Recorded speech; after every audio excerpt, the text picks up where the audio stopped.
থাকছেন বিএনপির আন্তর্জাতিক বিষয়ক সহ সম্পাদক রুমিন ফারানা, ব্যারিস্টার রুমিন ফারানা। আপনাকে আমাদের স্বাগত জানাই এবং আপনি আমাদের সাথে থাকছেন এবং সময় দিয়েছেন, সেজন্য আপনিও আমাদের কৃতজ্ঞতা জানবেন। আমাদের সাথে সার্জিস আলম যুক্ত হয়েছেন। সার্জিস আলম, আপনাকে প্রথমেই আমরা স্বাগত জানাই, অভিনন্দন জানাই আপনার নতুন জীবনের জন্য। এবং জনাব সার্জিস আলম, আবারও আপনাকে অভিনন্দন জানাই নতুন জীবনের জন্য। আমরা দর্শকদের কাছে একটু বলে রাখি, জনাব সার্জিস আলম আমাদের সাথে একটু পরে যুক্ত হয়েছেন, কিন্তু যুক্ত হয়েছেন এখন। নতুন জীবনের জন্য অভিনন্দন জানাই সার্জিস। আমরা খেয়াল করি যে গতকাল বিবিসি বাংলার একটা শিরোনাম ছিল যে ভাঙার ঘোষণা দিয়ে ধানমন্ডি 32 নম্বরে হামলা। তার আগেই আপনার সহকর্মী, সহযোদ্ধাও আমরা এরকম বলতে পারি, জনাব Hasnat Abdullah verified Facebook ID থেকে পোস্ট করেছিলেন, আজ রাতে বাংলাদেশে ফেসিবাদের তীর্থভূমি মুক্ত হবে। আপনাদের সহকর্মী, সমন্বয়ক ও সরকারি উপদেষ্টা আসিফ মাহমুদ সজীব ভুঁইয়া গতকাল ফেসবুকে পোস্ট করেছেন, উৎসব হোক। আগেই ভগ্নস্তূপ হয়ে থাকা 32 নম্বরে বাড়ি ধূলিসাৎ করা যখন শেষ দিকে, তখন আপনার ফেসবুক পোস্ট, আবু জাহেলের বাড়ি এখন পাবলিক টয়লেট। আপনার আগে আবার উপদেষ্টা মাহফুজ আলম ফেসবুক পোস্টে ভাঙার চেয়ে গড়ার দিকে মনোযোগ দেওয়ার আহ্বান জানিয়েছেন। প্রথমেই ভাই দুঃখিত, আসলে আমার অনাকাঙ্ক্ষিতভাবে এখানে যুক্ত হতে একটু লেট হওয়ার কারণে। আর দ্বিতীয়ত আপনাকে অসংখ্য ধন্যবাদ আমাকে শুভকামনা জানানোর জন্য। আমাদের জন্য আসলে দোয়া করবেন আপনারা।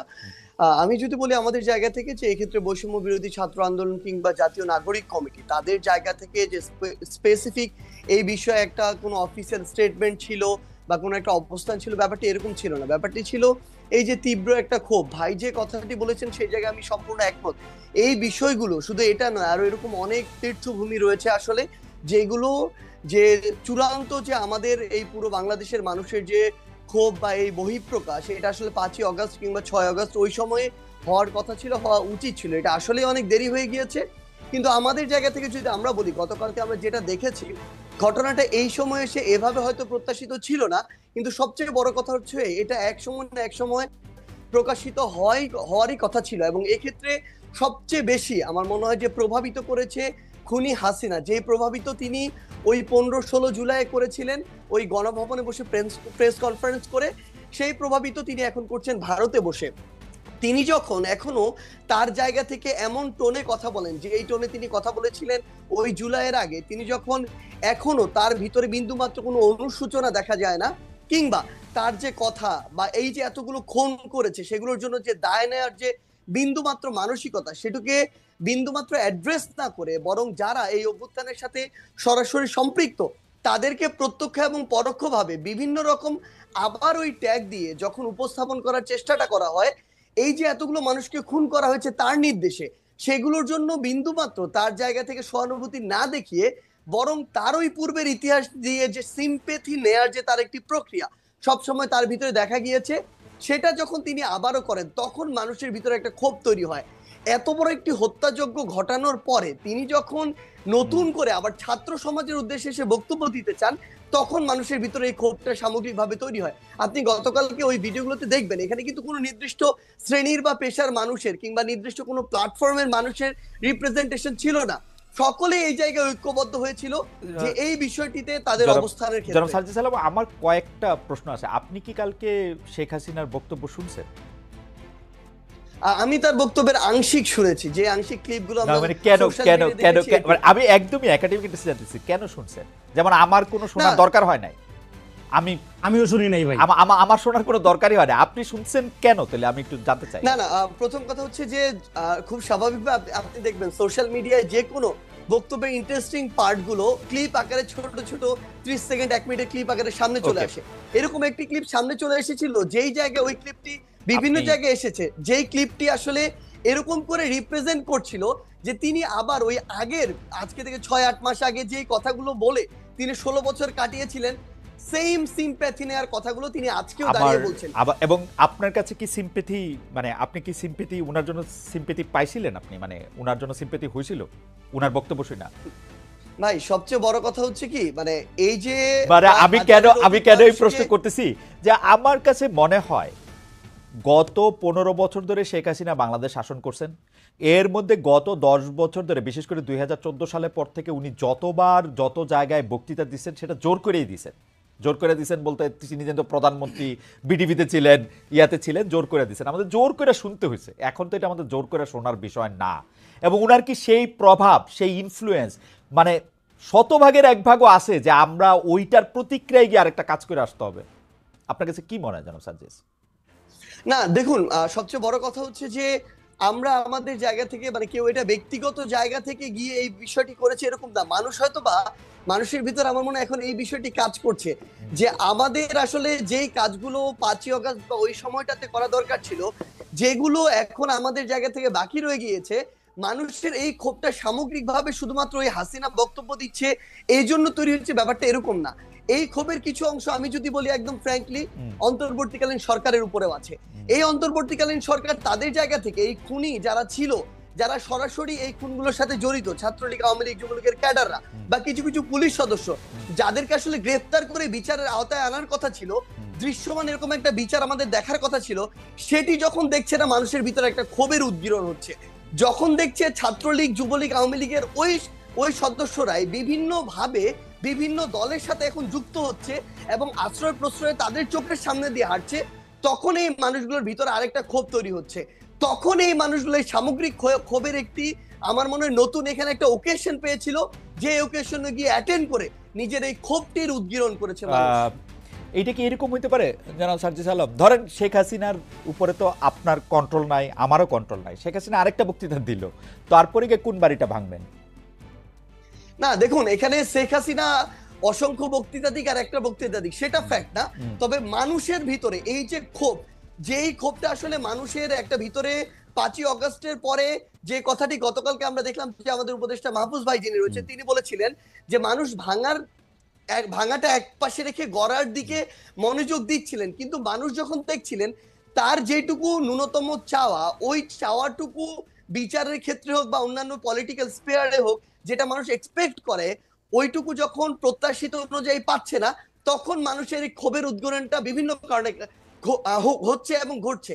এবং সবচেয়ে গুরুত্বপূর্ণ বিষয় হচ্ছে শেখ হাসিনা আগামীতে, আমি ধরে নিচ্ছি 1 মাস পর কোনো বক্তব্য দিলেনও না, কিন্তু আজকে থেকে 2, 3, 4 মাস পরে আমরা যদি এই দৃশ্যমান শহীদ পরিবারের কিংবা যারা আমাদের আহত যোদ্ধারা রয়েছেন তাদের এই রক্তের বিচারগুলো দৃশ্যমান না দেখি, দেখবেন শেখ হাসিনার বক্তব্য দেয়া লাগবে না, আমরা শহীদ পরিবার কিংবা আহতদেরকে সাথে নিয়ে হয়তোবা এরকম রাস্তায় আমাদেরকে নিয়ে নেমে যেতে হবে এরকম একটা দৃশ্যমান বিচারের জন্য। তো এই জায়গাটা শুধুমাত্র শেখ হাসিনা দৃশ্যমান বিচার করার জন্য আপনারা আওয়ামী লীগের স্থাপনাগুলি বা আওয়ামী লীগের সাথে জড়িত জিনিসগুলি গিয়ে আপনারা ভাঙবেন। বেশি রুমিন ফারহানা, আসলে আমার কাছে মনে হয় যে 5 আগস্টের পর থেকে যারা বাংলাদেশের সবচেয়ে মানে যৌক্তিক কথা তুলে ধরছেন তার মধ্যে ব্যারিস্টার রুমিন ফারহানা একজন। 5 আগস্টের আগে তো বটেই, কিন্তু 5 আগস্টের পরে অনেক বেশি যৌক্তিক জায়গা থেকে এটা বলছেন এবং এর জন্য আমি দেখতে পাচ্ছি যে তিনি বিএনপির মধ্যেও অনেক সমালোচিত হচ্ছেন। তিনি মানে অনেক জায়গা থেকে বলা হচ্ছে যে তিনি যথেষ্ট পরিমাণে বিএনপি আর থাকতে পারতেছেন না, অন্যদিকে চলে যাচ্ছেন। ব্যারিস্টার ফারহানা, এটা নিয়ে আপনি একটু আমাদেরকে একটু বলবেন। আর আমার আসলে তো বড় বড় রাজনৈতিক দলরা, মানে এটা তো আসলে বিএনপির নামে আসে, যেটা করে দেখাতে পারে নাই, ওরা মৃত্যু দিয়ে রক্ত দিয়ে এটা করে দেখিয়েছে। এখন যে আমরা অনেকে এসে বলছি যে এটার ভাগও আমাদের চাই, আমাদের এটা করতে হবে সেটা করতে হবে, সেইটাও বা আপনি কিভাবে দেখেন? সংস্কারটা আপনার কাছে আসলে কি, কোনটা দেখলে আপনি বুঝবেন? আপনার কাছে আমরা একটু শুনতে চাই। আপনাকে অসংখ্য অসংখ্য ধন্যবাদ খালেদ ভাই। আমি মনে করি যে 5ই অগস্ট এবং এর আগের 1 মাস পুরো দেশ, জাতি, রাষ্ট্র, সমাজ একটা বড় ধাক্কার মধ্যে দিয়ে গেছে। এমন একটা অভ্যুত্থান যেটা হয়তো আর ঠিক অভ্যুত্থানটি হবার 1 সপ্তাহ আগেও কেউ চিন্তা সমাজে বা রাজনীতির মাঠে চালু ছিল, কিন্তু অ্যাটলিস্ট 28 পর্যন্ত মোটা দাগে সকলেই হাসিনাকে মেনে নিয়েছিল। কিন্তু এর মধ্যে যে হঠাৎ করে এমন একটি ধাক্কা আসবে, সেটা আজকে বুকে হাত দিয়ে সকলে যদি যার যার কাছে নিজের সৎ থেকে আয়নার সামনে দাঁড়িয়ে নিজেকে প্রশ্ন করে, আমার মনে হয় তারা তাদের উত্তরটি পেয়ে যাবে। আর যে কথাটি আপনি বলছেন যে খুব বেশি বোধহয় আর পার্টিজান থাকা যাচ্ছে না, খুব বেশি বোধহয় বিএনপি আর আমাকে মনে হচ্ছে না, তার কারণ সম্ভবত এই ধাক্কাটি না আমার মনে হয় প্রত্যেকের ভেতরেই নাড়া দিয়ে গেছে। ধরুন আমি যদি একজন ব্যক্তিগত রাজনীতিবিদের বা একজন রাজনৈতিক ক্ষুদ্র কর্মী এবং একজন আইনজীবী মানবাধিকার কর্মীর চোখ দিয়ে পুরো ঘটনাটিকে দেখি, আমার কাছে মনে হয়েছে কেবলমাত্র একটি নির্বাচন, কেবলমাত্র মন্ত্রিসভার মুখগুলোর পরিবর্তন কিংবা কেবলমাত্র সংসদ সদস্যদের এক পালের পরিবর্তে অন্য পাল গিয়ে সংসদে বসে যাওয়ার জন্যই এই 2000 মানুষ রক্ত দেয়নি। আবু সাইদ একেবারে নির্ভীক চিত্তে একটা গুলি, তারপরে আরেকটা গুলি, এবং ধীরে ধীরে তার মাটিতে বসে পড়া, এই বিষয়গুলো আসলে না এক পাল মানুষের বদলে আরেকটা পাল মানুষের বসে যাবার জন্য হয়নি। এবং আমার কাছে মনে হয়েছে যে আমার চিন্তার জগতে যে বিরাট একটি ধাক্কা লেগেছে, এই ধাক্কাটি আসলে সকলেরই কম বেশি লেগেছে, কিন্তু এটার স্থায়িত্ব বা এটার ইম্প্যাক্ট এক একজনের জীবনে এক এক রকম হবে। ধরুন আমার কাছে মনে হয়েছে যে একটি সুষ্ঠু নির্বাচন, বাংলাদেশে যদি একটি সুষ্ঠু নির্বাচনের ধারাবাহিকতা থাকতো তাহলে কি হতো? তাহলে 2014 সালে হাইলি লাইকলি বিএনপি সরকার গঠন করত এবং শেখ হাসিনা এবং আওয়ামী লীগ বিরোধী দলে বসতো। 18-তে গিয়ে হয়তো আবার তারা ক্ষমতায় যেত, 24-এ হয়তো আবার অন্য আরেকটি দল বিএনপি হয়তো ক্ষমতায় আসতো। এইভাবে একটা পালা বদলের মধ্যে দিয়ে যেত, এবং পালা বদলের মধ্যে দিয়ে গেলে যে বিষয়টি হতো খালেদ, আমার কাছে মনে হয় রাষ্ট্রের যে প্রতিষ্ঠানগুলো যেগুলোকে দুমড়ে মুচড়ে ভেঙে ফেলা হয়েছে 15 বছরে, সেই প্রতিষ্ঠানগুলোকে এভাবে হয়তো ভেঙে ফেলা যেত না। আজকে যেভাবে আমরা দেখতে পাচ্ছি মসজিদের খতিব থেকে শুরু করে একেবারে পাড়ার স্কুলের হেডমাস্টার পর্যন্ত পালিয়ে যে প্রাণ বাঁচাচ্ছেন, কারণ সোশ্যাল টেক্সচারটা পুরোপুরি নষ্ট হয়ে গিয়ে একেবারে প্রান্তিক লেভেল পর্যন্ত সকলকেই এক দলের সদস্য হয়ে যেতে হচ্ছে। এই অবস্থাতে বাংলাদেশ যেত না। একটা পাওয়ারের তো একটা ব্যালেন্স থাকে, ভার্টিক্যাল এন্ড হরাইজন্টাল। ভার্টিক্যালটা হয় রাষ্ট্র, হরাইজন্টালটা হয় সমাজ। কিন্তু আমাদের এই সমাজের টেক্সচারটাকে, সমাজের বুননটাকে খুবই সিস্টেম্যাটিক্যালি হত্যা করা হয়েছে, এবং হত্যা করা হয়েছে খুবই একটা পারপাসফুলি, একটা মানে লক্ষ্যকে সামনে রেখে।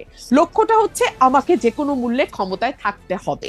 সুতরাং এইরকম ভুল যদি পরবর্তীতে কোনো রাজনৈতিক গোষ্ঠী এই ভুলটি করবার ন্যূনতম চেষ্টা করে, এই দেশের মানুষ কিন্তু মরতে শিখেছে, এবং ওরা কিন্তু একটা ভীতির মধ্যে ছিল। হ্যাঁ, 15 বছর লিখতে ভয় পায়, বলতে ভয় পায়, নিজেকে এক্সপ্রেস করতে ভয় পায়, ইচ্ছা করে একটা পালের মধ্যে লুকিয়ে থাকে। সেই জায়গা থেকে একটু ইন্টারাপ্ট করি, আপনি যেই অবস্থাটা বর্ণনা দিলেন, আপনার মনে কি এই শঙ্কাটা রয়ে গেছে, যেহেতু আপনি শুরু করেছিলেন যে এক পাল মানুষ থেকে আরেক পাল মানুষ, আপনার মধ্যে কি এই শঙ্কা রয়ে গেছে যে বিএনপি আসলেও তাদের ইয়াটা একটা লম্বা হবে এবং প্রায় একই ধরনের জায়গা হবে, যেইটা মানে যেই আশঙ্কা মান্না ভাইয়েরও আসে, সেই আশঙ্কা কি আপনারও আসে যদি আসলে এই গুণগত পরিবর্তনটা না হয়? দেখুন, বিএনপি 17 বছর নানান রকম জুলুমের মধ্যে দিয়ে গেছে। এই জুলুমের শিক্ষা বিএনপি কতটা নিয়েছে এটা বিএনপি ক্ষমতায় আসলেই আরো পরিষ্কারভাবে বোঝা যাবে। তবে বিভিন্ন জায়গায় আমরা যেই মেসেজগুলো পাই, সেই মেসেজগুলো খুব সুখকর নয়, এবং এটা যে সুখকর নয় এটা তো বিএনপির চেয়ারম্যান নিজেই স্বীকার করছেন, তাই না? তো তাহলে অথচ উনি কিন্তু বারবার ওনার নেতা কর্মীদের সতর্ক করছেন। এখানে দুটো তিনটা বিষয় হতে পারে, যে এক হচ্ছে যে ওনার বক্তব্য কি ওনার দলের তৃণমূলে যারা এই ধরনের কর্মকাণ্ডের সঙ্গে যুক্ত হচ্ছেন, মধ্যম পর্যায়ের যারা যুক্ত হচ্ছেন। একটা সেকেন্ড বেশি ফারানা, আপনি যখন এই কথা বলছেন, আমাদের একজন দর্শক এই মন্তব্য পাঠিয়েছেন যে ফেসিস্ট আমলে রুমিন ফারানার প্রতিবাদী ভয়েস আমাদের সকলকে প্রেরণা যোগাতো, এখন কিছু কিছু এলাকায় বিএনপির অপকর্মের বিরুদ্ধে আমরা কি সেই একই কণ্ঠ শুনতে পাবো কিনা? ইন্টারেস্টিং, আমি ঠিক এই কথাটাই বলছিলাম, তাই না খালেদ ভাই? হ্যাঁ, তো এই ওনার এই কথাটা কি lower level, lower tier, mid tier and high tier খুব বেশি গুরুত্ব দিচ্ছে না? গুরুত্ব না দিলে কেন দিচ্ছে না? কারণ তারা কি মনে করছে যে কোনো ব্যবস্থা নেওয়া হবে না? কিন্তু আমরা তো বেশ কয়েকটি জায়গায় ব্যবস্থা নিতেও দেখলাম, তাই না? যদিও পরবর্তীতে আমরা দেখেছি যে অনেককেই আবার স্থগিত পদ আবার ফিরে এসছে, কিংবা বিরাট অভিষেকও হয়েছে দলে। তো এগুলো কি আসলে একটা বার্তা পৌঁছায় যে আসলে খুব বেশি কিছু হবে না, এই প্রথম একটু একটু ব্যবস্থা হবে, পরে আবার যেই থোর বড়ি খাড়া বড়ি থোর?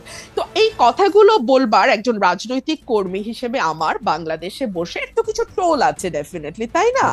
সো ফর এক্সাম্পল, সেই টোলটা কি হতে পারে? আমি নিজেও নিজের সাথে হিসাব করেছি। সেই টোলটা হতে পারে যে হয়তো আমাকে নমিনেশন দেওয়া হবে না, মন্ত্রিত্বের হয়তো প্রশ্ন থাকবে না। কিন্তু দেখুন, একটা রাষ্ট্র গঠন করতে এই ছোট ছোট জিনিসগুলোতে ছাড় দেয়া, আমার এমপি না হওয়া, কিংবা আমার মতন আর 10 জন যদি কারো সাহস, আমি জানি না 15 বছর আমি সাহস দেখি নাই, আগামী 10 বছর আমি সাহস দেখবো কিনা Khaled, I am very sorry. আমি না বেরিসা ফারানা, আপনাকে একটু থামাই।